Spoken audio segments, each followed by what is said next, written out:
সরস্বতী পূজা সব একসাথে, রাস্তায় এত ভিড়। গাইস আমাদের ঠান্ডা লাগছে এখন, আর এই জন্য ঢাকা নিয়েছি সবাই আমরা। হ্যালো এভরিওয়ান, কেমন আছো তোমরা সবাই? অনেক দিন পর আবারও একটা বড় ভিডিও দিচ্ছি, কারণ ছোটোর ভিতরে অত কিছু শেয়ার করা যাবে না, তো এই জন্য ভাবলাম চলো বড় ভিডিও একটা করে নিই। এদিকে দেখতে পাচ্ছ দুই পাশে সুন্দরী বসে আছে, আর টোটো থেকেই ভিডিওটা শুরু করছি কারণ বাড়িতে সময় পাইনি সাজগোজের জন্য। তো যাই হোক, কলেজে এসে পৌঁছে গিয়েছি। এটা হলো প্রিয়া, তো চেনো। ওইদিকে রিম্পা রানী ফটো তুলছে, পায়েলকে তুলে দিচ্ছে, আর পাশেই রয়েছে ওইদিকে দেখো অর্পিতা। তো সবাই ব্যস্ত যে যার মতো। তো যাই হোক, আর এইদিকে দেখো তারপর একটা ভিডিও নিয়ে নিচ্ছিলাম। এইদিকে আমাকে কেমন লাগছে আর কি জানিও।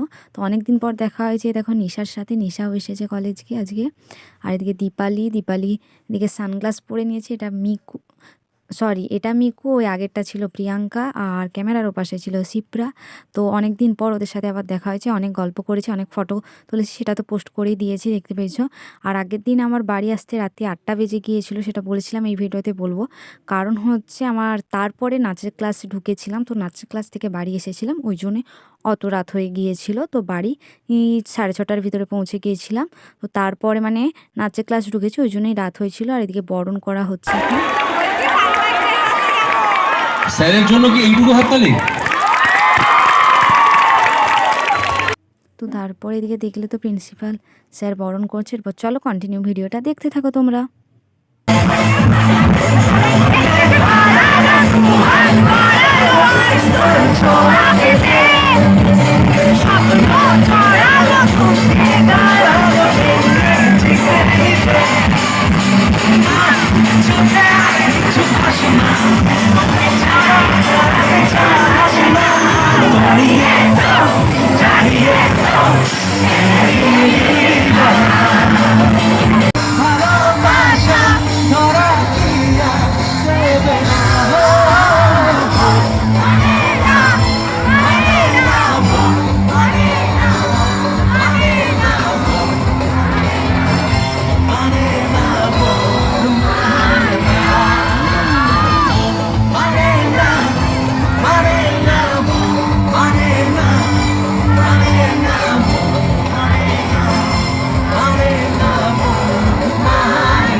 তো তারপরে দেখো এখানে ভিড়টা দেখো, কত ভিড় হয়েছে পুরো। মানে আমি ভাবছি দুর্গা পূজাতেও এত ভিড় হয়নি, রাস্তায় এতটাই জ্যাম হয়ে গেছিলো।